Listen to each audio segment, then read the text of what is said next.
Thursday, Liz Nugget, the author of Strange Sally Diamond, will join us virtually. This is another book that you will not be able to put down. Did you read it, Lisa? I have not Oh my yet. goodness, you must read this book too. Okay. So more, I'll send out a constant contact after this is over, and you can sign up or just go onto our webpage and sign up. We are also, Marissa, what's the date? We're having this author in person for those who are local. It's called My Time to Stand. Gypsy Rose Blanchard, the author, will be here. Marissa, take She's over. going to be here Sunday, December 29th at 3 p.m. She's going to be at the Glen Cove Public Library. It's not going to be a Zoom, in person. No, that's who you can sign up for on our webpage. So Lisa, welcome back to the Glen Cove Public Library. I had the pleasure of seeing Lisa a month ago at the JCC in Roslyn, and it was just wonderful. And you guys are in for a great time today. She's a great speaker. The interview was just great. So Lisa Barr is the New York Times and USA Today best-selling author of The Goddess of Warsaw, Women on Fire, The Unbreakables, and Fugitive Colors. In addition to her writing, Lisa has a career in journalism, serving as an editor for the Jerusalem Post, managing editor of Today's Chicago Woman, managing editor of Moment magazine, and editor reporter for the Sunday Chicago Sun-Times. One of the highlights of her career was covering the historic handshake between the late Israeli Prime Minister Yitzhak Rabin and the late PLO leader Yasser Arafat and President Bill Clinton at the White House. Additionally, which we'll talk about later, Sharon Stone is set to produce and star in the film adaptation of Women on Fire. So I have to say this is one of the best books I've read in a very long time. So before we welcome. So before we start talking about the book and about your writing process, I just thought maybe you wanted to talk about what's happening with the Jewish authors right now, if you want to talk about that. Oh, first of all, Carol, it's great to be back here with you. You're an amazing interviewer, and thank you for everything you do for authors in our books. It's really, you are a gift. So, and I just want to say this is my last event for the year. I've been traveling nonstop for the past 7 months. So great to be here. And yeah, this has been a very hard experience. So as many of you know, the Goddess of Warsaw, the background is the Warsaw Ghetto Uprising. And so it has been so eerily relevant to what is happening right now in the world. And as far as Jewish authors, the surge of anti-Semitism everywhere is really hitting Jewish and Israeli authors and artists very, very hard. And me, being a daughter of a Holocaust survivor, a very proactive, pro-Israel activist on social media, and as someone who writes World War II thrillers with Holocaust themes, I have been hit among the hardest among authors, and we have been blacklisted, review bombed, canceled, violent threats. Right after October 7th, I received, and I'm probably lowballing it, but at least 50 to 60 hateful threats a day. Die Jew, your daughter should be raped, you know, that type of situation on a daily basis. But we are fighting back, and this has made me tour even harder and even stronger and stand very loud and proud as a Jewish author. And most importantly, I can't even tell you the amount of allies, those who are not Jewish, who are upstanders, who are standing by us, and that means everything.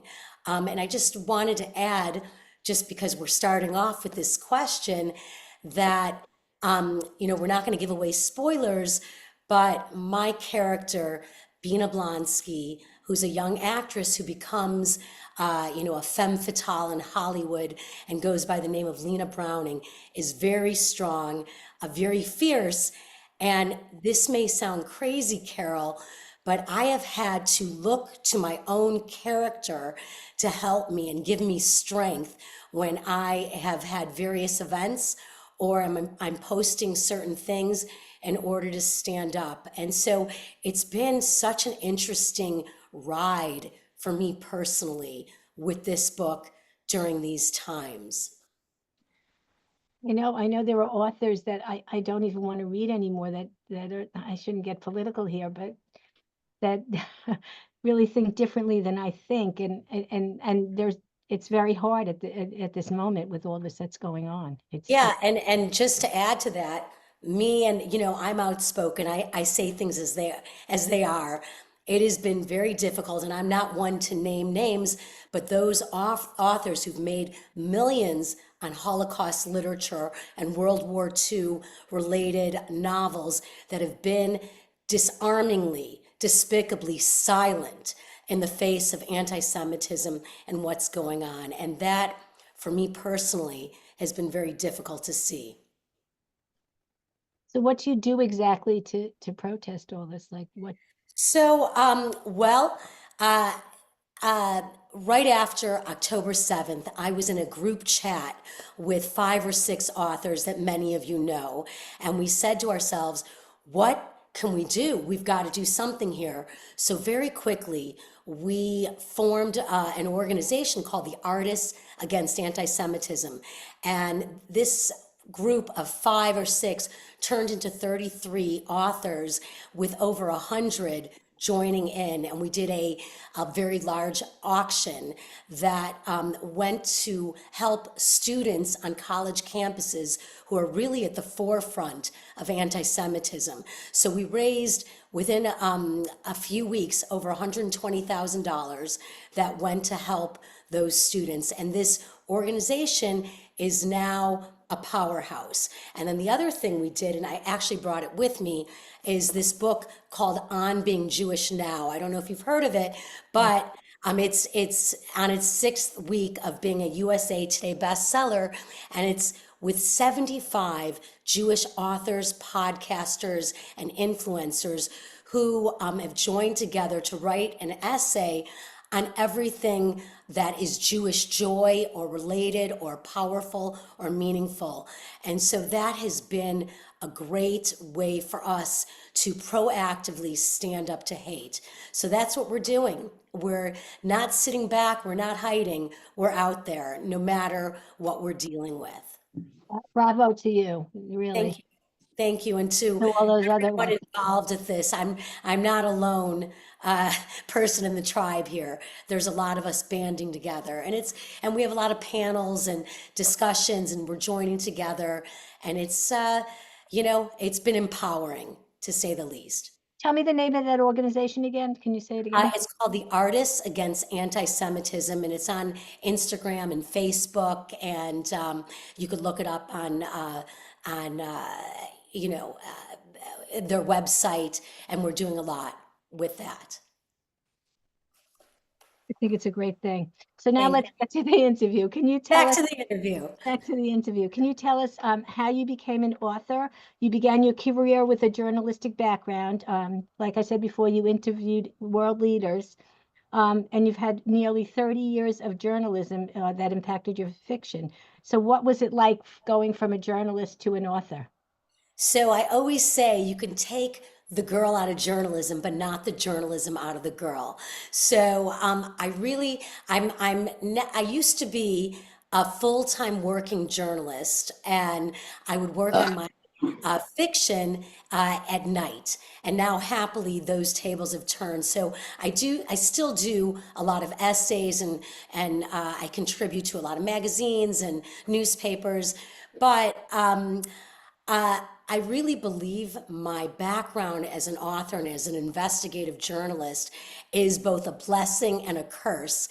A blessing because I really understand how to get into every chapter and utilize my training, the who, what, where, when, why, and how to leave cliffhangers, how to get in and get out, how to expand, how to contract. And I really believe that my journalism training was the boot camp for this. How it's a curse is that many of my author friends who are historical fiction writers may have 5 or 6 sources for a fact and call it a day. And because I've been so heavily trained, I need at least 20 before I'm on repeat. And I say to myself, okay, this is good, you're good to go. But for example, my first book, Fugitive Colors, which the background is Nazi looted art, and it came out in 2013, I researched that book for 4 years, went to Europe, did interviews, no stone left unturned before I allowed pen to paper. And this book, The Goddess of Warsaw, for example, was about 10 months of hardcore research. So I did most of my research at the Illinois Holocaust Museum. And that's the thing with, if you're writing Holocaust themed fiction, you've got to get it right. There's no room for mistakes because there's always going to be someone out there who can say, my grandmother, my parents were there. That didn't happen like that. And so you have to get it right. Probably the most important aspect of my research with the Goddess of Warsaw was interviewing someone who was there, a survivor of the Warsaw Ghetto. And as you can imagine, that wasn't an easy feat because there's not many that are alive. Even the youngest Holocaust survivors are in their late 80s. So I had a really incredible story, if we have the time, that I can tell you about that. Yeah. Oh, okay. So I don't know if this has ever happened to you, Carol, but when you are meeting someone for the first time and you have this moment that you feel like you've known them your whole life. So I was given the name, and I might break down in tears because she just passed away about 6 or 7 weeks ago, but a woman named Estelle Laughlin. And it turns out that there was a survivor of the Warsaw Ghetto who lived 10 minutes from me in suburbia in Chicago. I couldn't believe it. So I came there with my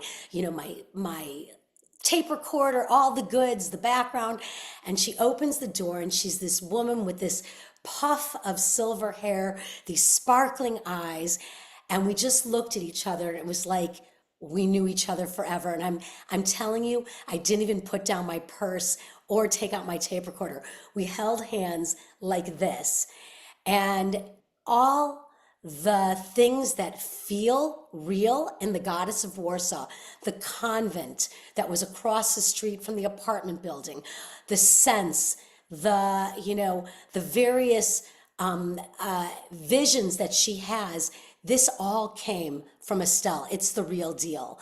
But the one thing that she told me, the one thing that sticks with me, that didn't make it in the book, but that made it into my heart, she was 10 years old during the Warsaw Ghetto Uprising. Her father was a renowned professor, and her mother was a librarian. And every single day, and you have to understand, people were starving. There was disease. People were dying everywhere. There were roundups, people just taken off the street into the trains that led to Treblinka. Every single day, this Estelle said that her father made her take French lessons. French lessons. Who needed French lessons when you're trying to survive? She said those French lessons were the very thing that helped her survive the ghetto and 3 concentration camps after that. Her father didn't survive, but she and her mother and her sister did. And she said what he did is give her a vision of her future, that one day she was going to go to Paris and have beautiful dresses. One day she was going to have her cafe au lait. And that vision is how she survived. And that story sticks with me. So is So she a this is a long-winded answer to your question, is she a but character in in your book? Is she's she? not a character in my book, but she's in my acknowledgments, and she inspired many things that are within the book. And she knows it. She got to see it before she passed, which I feel very good about that. Can I go back 1 minute when in the introduction? This is not about the book. When you interviewed Clinton and Arafat, can you talk about that interview or like how that happened and what it felt Oh like? yeah, so this was what was it, 96, and I was a young reporter in Jerusalem. I was a reporter and an editor for the Jerusalem Post for 7 years in Jerusalem. And I was heading home from Jerusalem to Chicago for a family event, stopping in Washington, D.C. to see my best friend for a couple days. So I get a call from my editor. I know you're on vacation, but can you be at the White House tomorrow morning? It's top secret. And I'm like, hell yeah. And so I was one of 3 reporters that covered the famous handshake, the peace accords, the Oslo Accords between the late Prime Minister of Israel, Yitzhak Rabin, PLO leader Yasser Arafat, and President Bill Clinton. And it was such a moment in history. And then we all know what happened after that. The peace process went south, and Yitzhak Rabin was assassinated.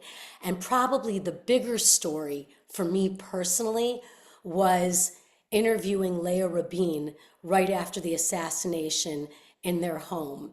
And that was probably the most meaningful interview of my career. The two of us, 10 days after the assassination, the country was cast with a dark shadow.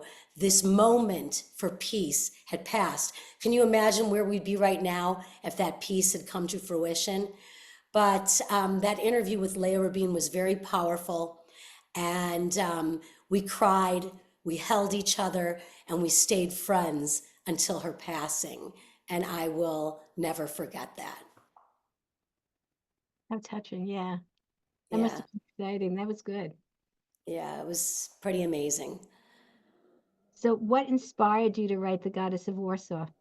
So I always knew. So my 2 of my 4 books are the background is Nazi looted art, Woman on Fire, and Fugitive Colors, my first book.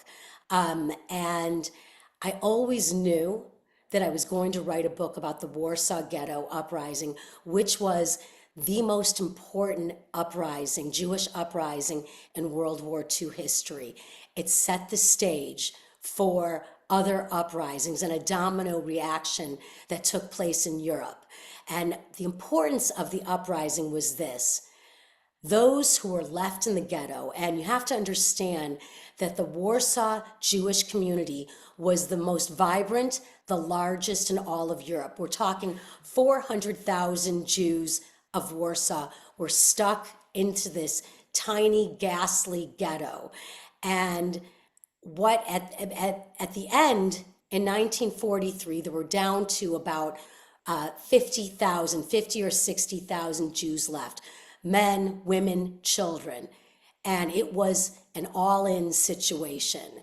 And they knew, they said, we are most likely going to die. But if we're going to die, we're going to take the Nazis with us. We're going to fight back to the end.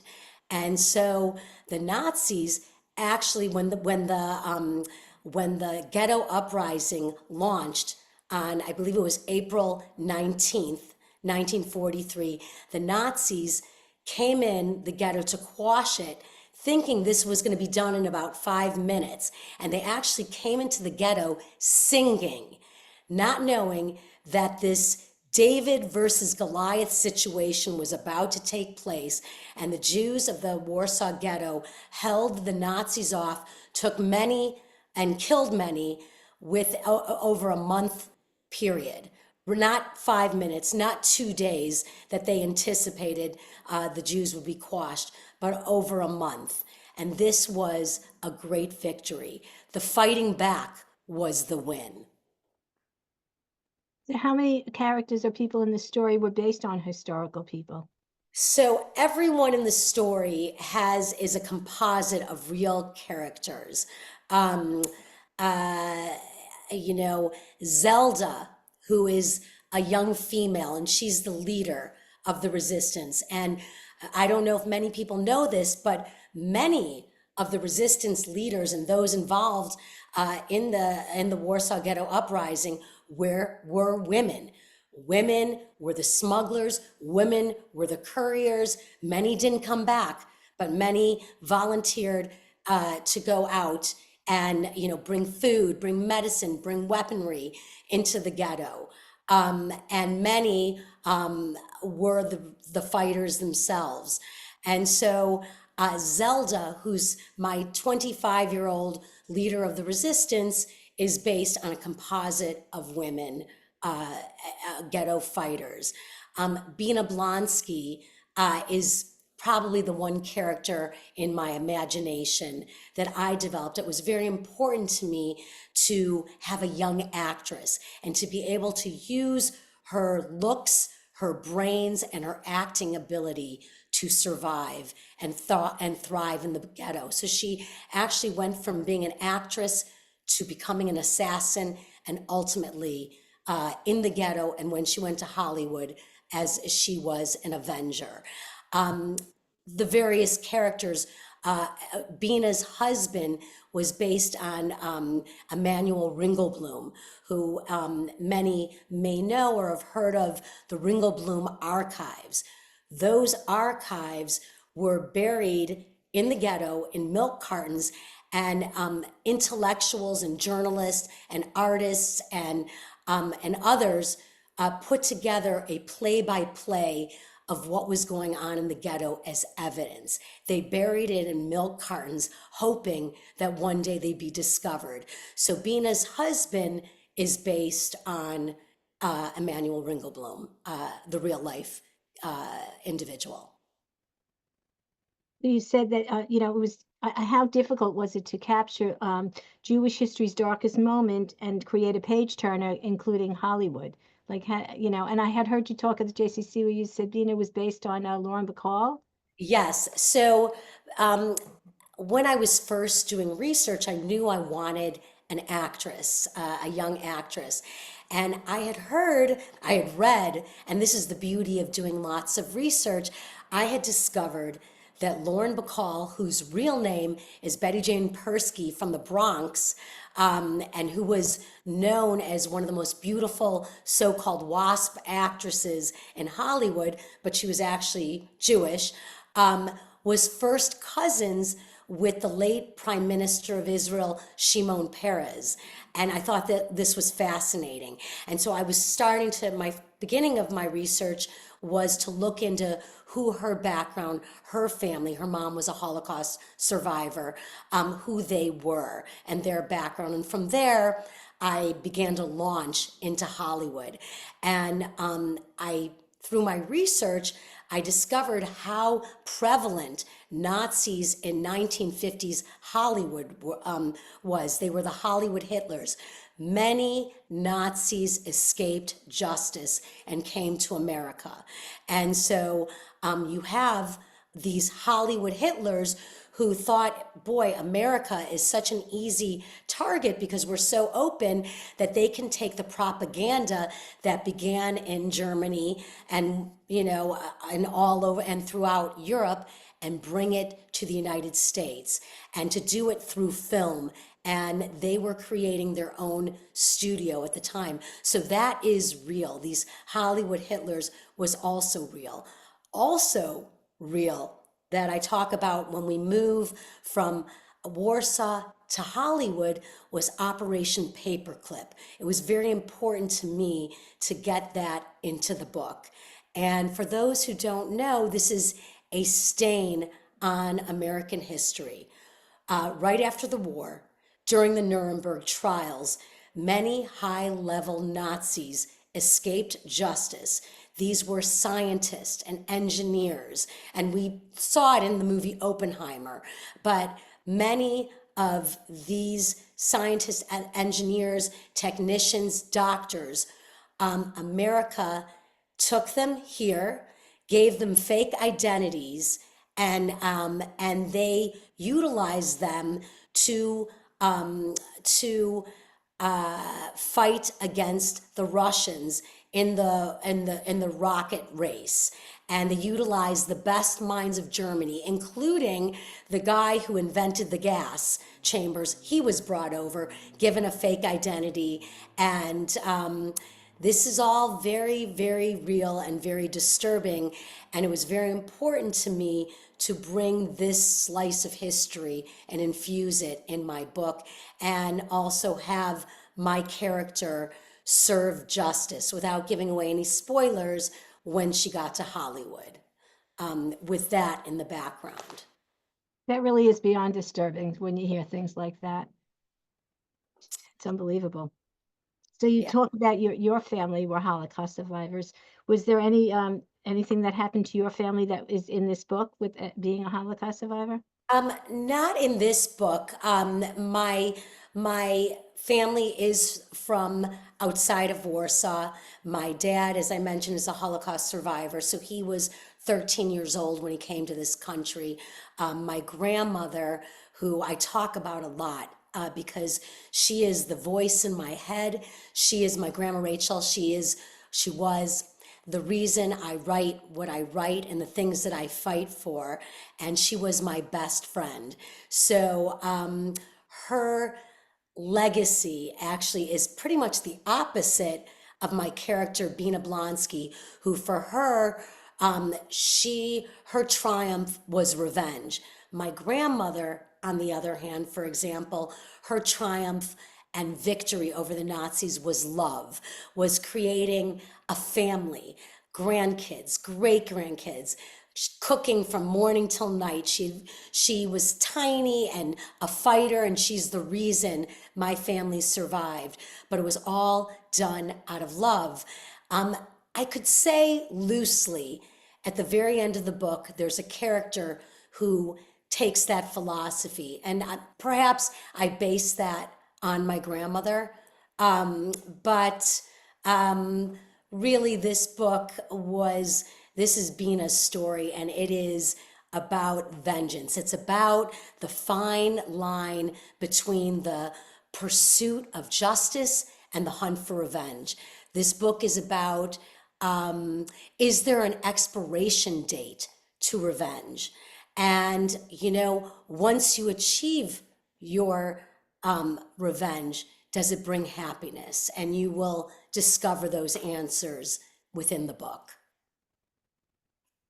Right. You're not going to give that away. I'm not going to give it away. Can you talk about your writing process? Did you find it challenging to write about these historical issues? You said you went to Warsaw. Yes, those are two questions. So I'm going to answer, did I find it challenging? There are moments. There's one particular scene that deals with 93 young women. That is true, that I actually have the real note from the Holocaust Museum. And I'm not going to give away the scene or what happens, but every single time, and probably the 50 or 100 times that I've gone through the book and edited, I would get to this scene, I'd stop, I'd cry, I have to pull myself together and get back into it. I'm a mother of 3 daughters, and this scene hit me hard. There are other scenes that were tough, but there are lots of scenes that, I feel like, Bina is so strong and powerful and filled with such rage that if I was feeling any of those tornado of emotions, this was very helpful for me to write it and utilize my character to do it. My process, so I'm a morning person. I get up very early, like before 6 o'clock, have my coffee, do some meditation, and just try to breathe before I start my day. I usually work 10 hours a day, 7 days a week. I'm always working. I My travel schedule has been crazy. As I think I may have told you when we did Woman on Fire, I was on a 26-month tour, so over 350 events for Woman on Fire that ended on May 10th, and then the Goddess of Warsaw came out May 28th. So I've been working pretty intensely and touring since May 28th, and I'm going to take a big break in the spring of next year. But my process is I do the research first. I do all my interviews first. I love the research process. I'm, a research geek. I love, and I mean, I don't have to tell it to you, being a librarian, what that feels like, having books surrounding you, and that amazing, indescribable feeling. And when I'm satisfied with my research, I make a dossier of each character down to knowing what they smell like, their scent. I mean, it gets that intensive. Then, and I know this sounds a little batshit crazy, so I will then put note cards on 2 tables in my home. My kitchen table with the leaves pulled out, top to bottom. My dining room table, the same top to bottom. And the history has to be organized, and all the various things that are going to happen with my character. And I'm sticky notes and all kinds of crazy. I'm like a mad professor for about 2 weeks. My family, my poor family, relegated to the TV area while mom is in go mode. And then I push it all aside. It's in my head. I sit down and let the characters do the work. And that's how it goes. I also, many authors write in what we call an ugly first draft. I don't do that. I think it's my journalist training. I have to have every chapter in great shape before I allow myself to move on to the next chapter. So my first draft is like someone's third draft by the time I finish the first draft. And it takes me a little longer to get there, but that's how I roll. You had me, I shouldn't talk for readers, but you had me hooked from page 1.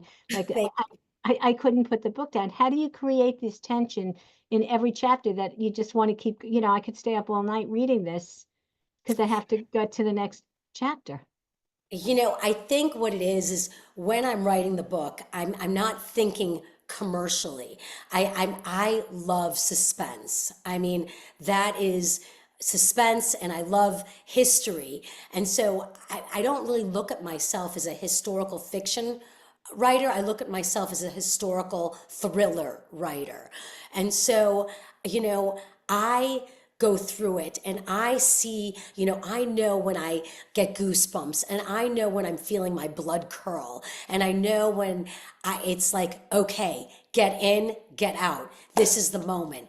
It's just like you have that, it's almost like your characters are telling you.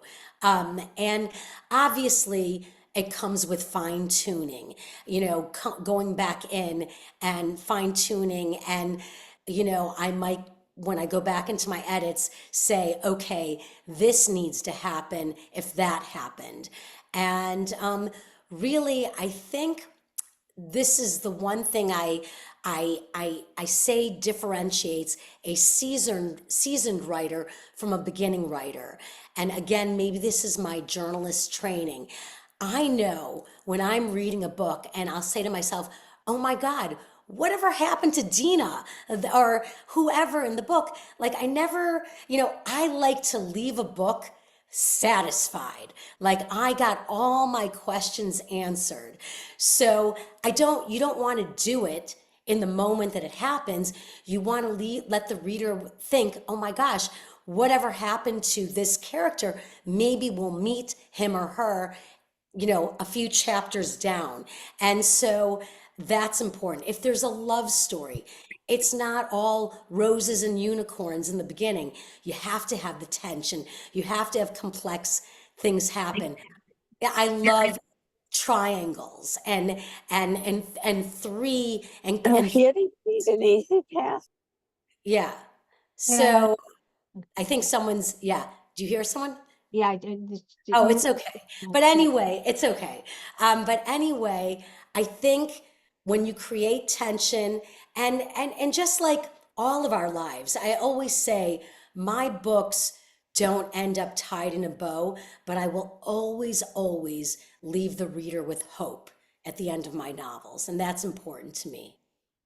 And it's not just this novel. Every novel I've read of yours, you do this. I mean, it's I can't put them down. Thanks, Carol. So you talked about your work, how busy you are. How do you juggle being a mom and juggle all your work? I mean, I know people struggle with that. With So, okay, it's a big struggle. My friends who have kids at home, and especially during COVID and trying to write, it's very hard. When my kids were younger, I mean, it was hard. I would write when they were doing their homework. I would get up earlier to write before they got up. I would work after they went to sleep or when they went to school. But I made sure that I was there for everything, that my books did not trump my family. It's my family first. They know it, but there have been moments I remember where we had a whole bunch of guests over for the holiday, and I had book edits that were due, and everybody else was having fun in one side, and I was the geek in the corner working on the edits that had to get in the next day. And so there are moments that happens, but I would say 90% I make sure that my kids know who and what is first, and my husband as well, which, thank God I have a very understanding, supportive spouse. It's not an easy life to be married to an author and all the things that are required. It's a lot of work. This is the glamorous part. The real deal is being in my yoga pants, my hair in a scrunchie, sweating it out. And, I love it. I have to do it because writing is breathing for me. But I always say to new writers, if you have to be prepared for the rejection, the rewrites, the copy edits, an editor saying, oh, can you just make this one change? Well, that one little change unravels a book and could cost you 3 months of writing. But, when you got to do it, when it's breathing, when you love it, when I'm in my place, 4 hours could go by and I don't even know it. And, writers are a little bit in this world and half in another world, pretty much at all times. So I assume your husband's not a writer then. No, he's a finance guy, and I stop at third grade math, so it works for us. It really Sure. works for us. So in the book, you have talk about art, and in The Woman on Fire, you said that it was, you talked about art. Why do you focus on art so much in your books? So every one of my books has an art theme in the book. I don't know why. We joke that maybe in my last life I was an artist in 1920s Paris, because that's my happy place where I see myself. But and I am not an artist. My middle daughter is an artist. But artists, I find, are the most passionate of all, writers and artists and singers, actually painters, putting it all out there. You're so vulnerable. You're so revealing of so many emotions. And I love that. And I think it makes for a great fiction, and a great and the history and the provenance of a painting and why someone painted that, and especially with art and the history and the way it moves through hands. And there's a lot of bad actors that get their hands on art, and it makes for such delicious fiction. So every time I pull away, I keep coming back. It makes it interesting too for the story. Like Yeah. you learn something. So in the cover, I'm getting the book. I had heard you say at the JCC, you could talk about the title, but the Oh, woman, the cover. on the cover. Can you tell, Yes, here, I'll get well, mine as well. I'll get mine as well. can you tell So, us? Yeah, so for those of you, I'm going to put it up to the screen. I'm many of you have the book, but you see this beautiful young woman on the cover, and it's just this great story. So when, as many of you know, authors, when they're trying to promote their book, they do the big cover reveal of the book, and it's about 6 or 7 months before the book comes out. And the idea is to generate buzz around the book. So I did my cover reveal, and all of a sudden, I get this message in my Instagram messaging, and it was from a woman, and she said, "I'm in my apartment in Warsaw, and I'm crying." And I'm thinking, oh my God, why is this woman in her apartment crying? And so I thought to myself, well, I reached out to her and I said, "Hi, it's me. We don't know each other, but what can I do to help?" And she said, "That's me on the cover of the book." And I, was floored. So it turns out that she is a model in Warsaw, and she and the photographer did a whole bunch of photos of herself with all different hairstyles and put it out into cyberspace.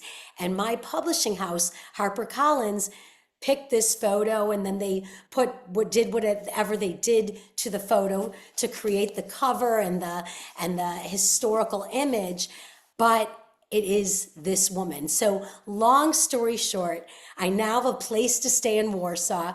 I have a great friend in this woman right now, and the photographer.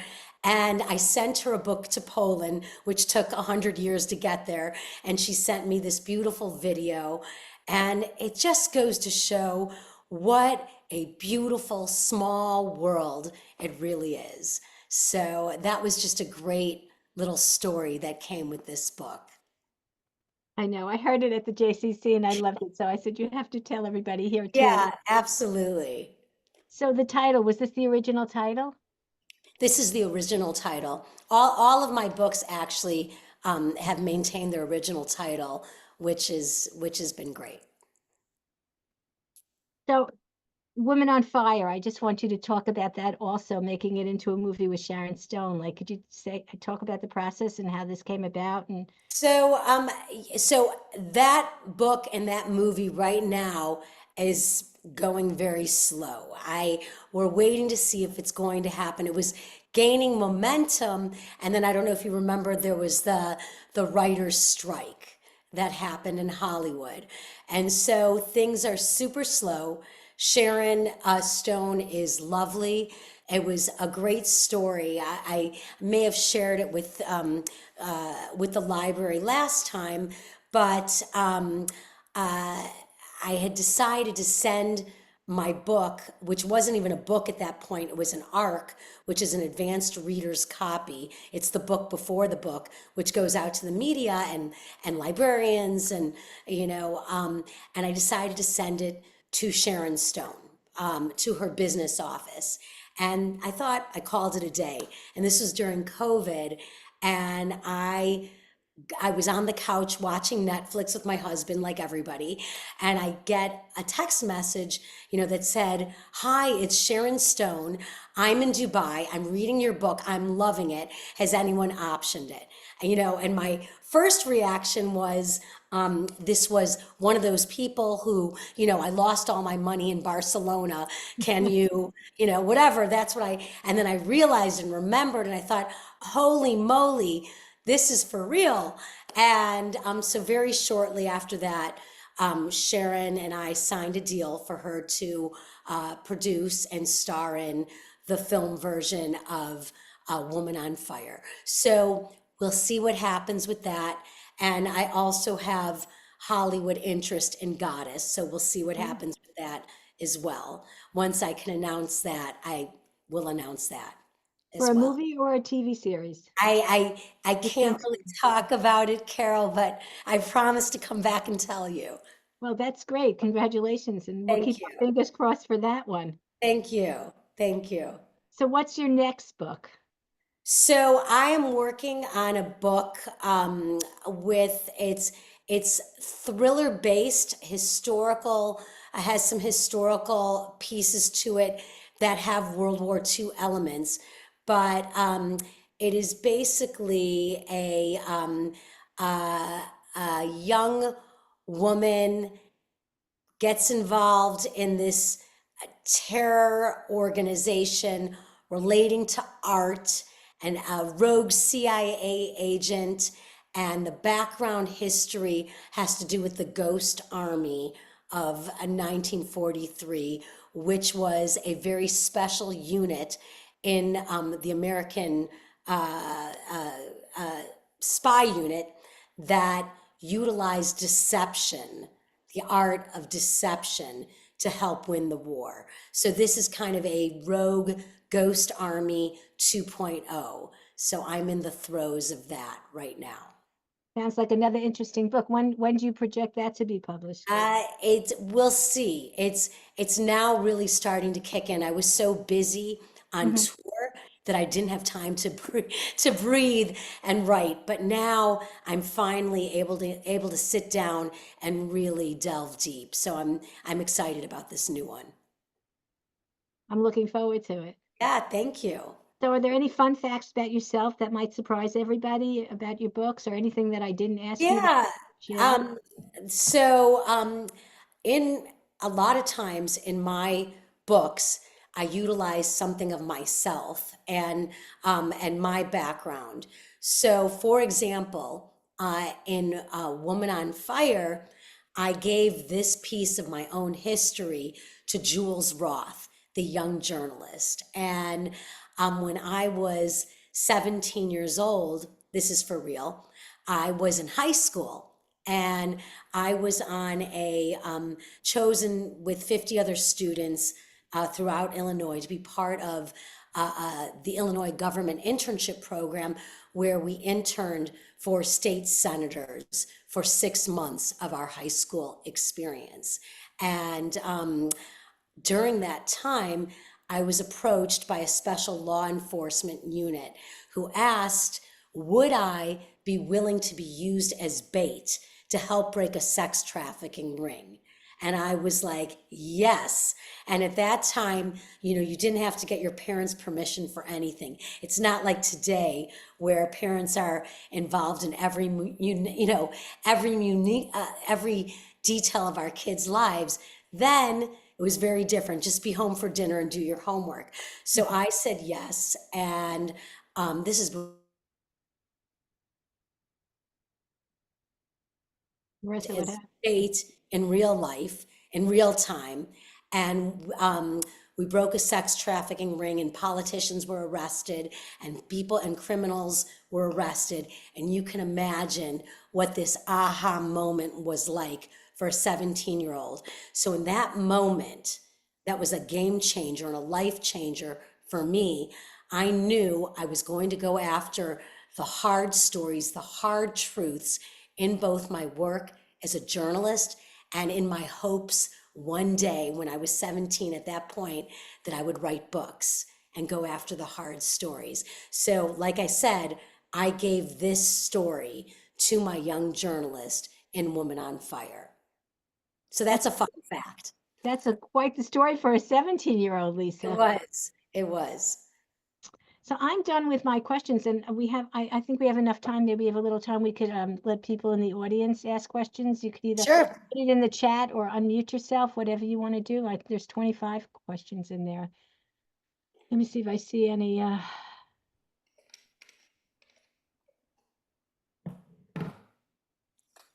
just looking. It really brought the ghetto alive, the sense and the sights. That's what made it heartbreaking. Thank you for all you do. Who was Statch's father based on?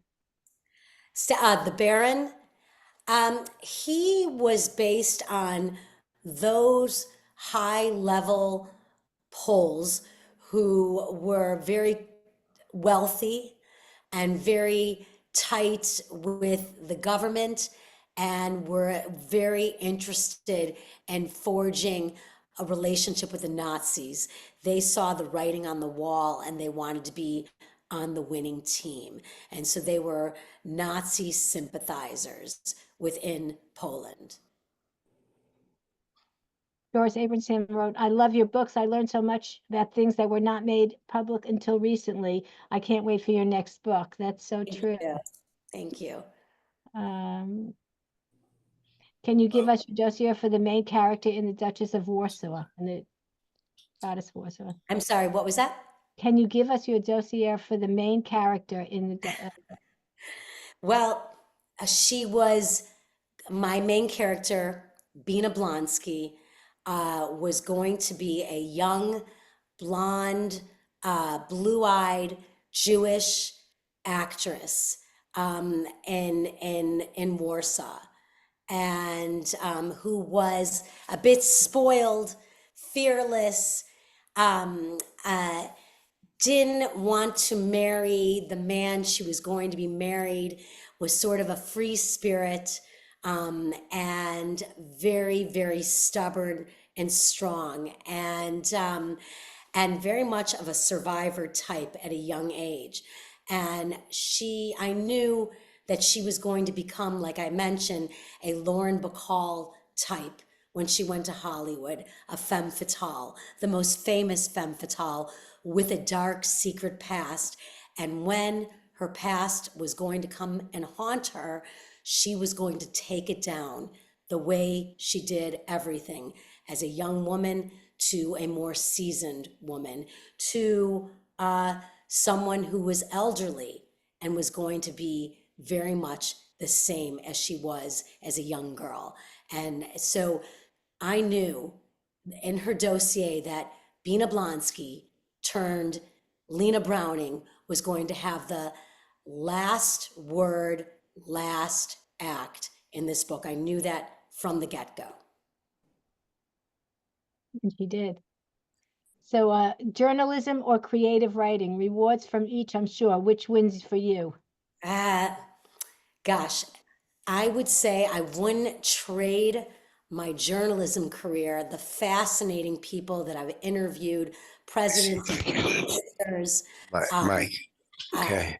Let's see if Can you Do mute that. yourself, please? um, you ready to speak. Yeah, that's so many different people along the way. It really made me the writer that I am, the author that I am. I would say exactly how it unfolded. A long career as a journalist, going after the hard stories, the difficult stories, interviewing, and then when I can finally put down that hat to sit down and really write the books and bring the color to the stories that I loved doing so much as a journalist. So it's not an either or, it's a both. So someone asked if, did you go to Northwestern University? Yeah, I did. I got my master's degree at the Medill School of Journalism. So Stephanie wrote, I enjoy your books. Would you consider writing historical fiction taking place in another era? Yeah, actually, I would. Every time I try to walk away from World War II, I'm pulled back in. But I really, really love the 70s. Like if you went into my closet, I have about 12 pairs of bell bottoms, and I'm 70s disco, all of that. I just obsessed with the 70s. So I've thought of jumping into that era for sure. Can I ask a question, Lisa? Sure. I was your book. It had the Goddess of Warsaw is the only one I read. It had a fair amount of sexual violence in it, which I don't think. I wasn't aware that that was part of what happened during the Holocaust until I was in college, when it was kind of like, duh. How did you decide to include that, especially knowing it would be a turnoff for some readers, but like weighing that against the fact that it did add historical accuracy and add a dimension of truth that shouldn't be left out of Holocaust narratives. I think you hit the point yourself, the very last thing that you said. It is a truth that should not be left out of Holocaust literature. And to write about the Holocaust, to write about everything that went on and not discuss the sexual violence, I would be remiss, especially if I'm looking to a very strong, young, beautiful woman who needed to use her sexuality in order to get out on the other side, in order to survive. And this happened. And, and obviously the rapes and all kinds of sexual violence was very much par for the course. I wasn't worried. I feel if I do things in the right way, if I tell a story and a truth, that those who might have been turned off by sexual violence would be able to find it and read it and find the compassion about it when they read my work. So there was no way I was going to shy away from that subject, especially in the framework that I set up. I just couldn't do it. It would be, as you mentioned in your last point, remiss not to have that in. I also, on the flip side of the sexual violence, were beautiful sexual relationships that were going on. The one thing I learned when I was doing my research is how intensely the Jews of Warsaw tried to keep their lives as normal for so long. In fact, that there were cabarets, there were symphonies, there were comedy clubs, people were having passionate sex. There were very much things that happened in real life, unfortunately, infidelity that I wanted to showcase. There were people in love despite the horrendous situation. So I wanted to showcase that as well. So I think when you end up writing sex in any sort of novel, whether it's World War II literature, sex itself can be utilized to move the plot along. You can see two people, for example, where you learn what's really going on or see someone at their most vulnerable. And this too, if it's done well and it's done properly, can move a story along. So in all its different formats, sexual violence, which is horrific, but I would not shy away from it, as I mentioned, and beautiful sex, which was also another facet in this book. Again, it was very important for me to explore as well. May I encourage Lisa to keep writing World War II backgrounds? It's Marlene. Thank you, Marlene. I appreciate that. I really appreciate that. Thank you. I want to bring that up for two reasons. One is both my parents were Holocaust survivors. Part of their families did live and unfortunately did not survive Warsaw. So that's in my background. Recently, I read a book where an author with, I believe, another intent and feeling, and probably somewhat anti-Semitic, used the phrase that I've heard in the past, that the Jews went like sheep to the slaughter, which I find so offensive, so anti-Semitic. This is how I feel personally. And to learn that you're writing about how we fought back, particularly in Warsaw, I think is so important to fight back against those kind of sentences, those kinds of feelings. And I applaud you, particularly for doing the hard research. Keep telling the stories. Thank you. My parents are smiling. They believed in education, and I'm sure they're smiling down on you. Thank you. Very Thank you. well said, Marlene. Thank you. Thank you. So someone else asked, Marilyn asked, are your daughters interested in writing? No, they are not. I have one who's an artist, and the other one's in science, and one's a young businesswoman, and they're my cheerleaders, but they're not interested in writing. I'm the one who always helps them with their essays. Well, thank you so much. I don't know if anybody has any other questions or anybody has anything else to say? I just wanted to comment on being Jewish now. I had talked to Zibby about it very recently. I just want to tell you how much that book, I listened to it. Oh yeah. I listened to it. Just every story in that book affected me. It was just amazing. Keep on keeping on, Lisa, and I'm with you. I follow you, and I follow the Artists Against Anti-Semitism, and just and I'm with you all the way. Thank you so much. And I think that's been the beauty. I wanted to tell you one funny story, just to wrap it up with this. So when I first got on tour with Goddess of Warsaw, things were so tense. And my first leg of the tour was in the South. And I thought, oh my God. So I was speaking in South Carolina, and um, a woman comes up to me at the end of the speech and she said, I know this isn't politically correct. I know this is going to come out wrong, but I've got to say this. And I'm thinking, what's this woman going to tell me? And she said, the Jews, they just never give up. They just don't give up. And I love it. I love that. She said, you don't give up. Your characters don't give up. Your friends don't give up. Don't give up.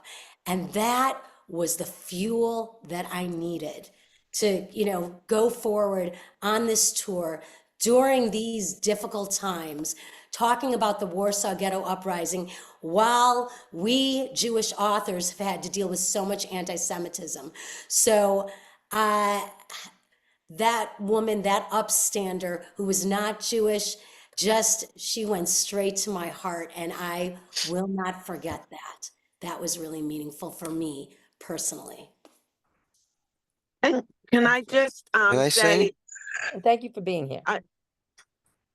I was at Okay. an event with about 20 of the authors who wrote on being Jewish now, and what a wonderful book. But the one takeaway I got is how important it is for all of us to get on Goodreads and keep putting out those good reviews.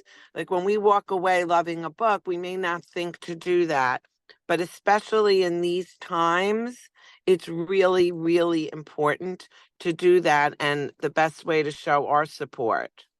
I really appreciate that because for example, right after October 7th, Woman on Fire, and I'm not saying this is a brag, had all 4 5-star reviews. Right after the October 7th, I had done this interview with the New York Post, and the reporter said, I counted right after October 7th, you were given 457 1-star reviews. And the point being is they were trying to tank my work and to tank my book. And this is the reality, not just me, but many Jewish authors. So thank you for saying that, because that is a reality. What's called review bombing is what we're dealing with right now in a very big way. So I really appreciate that. Thank you. And thank you, Lisa. This was wonderful. Not only are your books wonderful, but you're such an easy interview person to interview.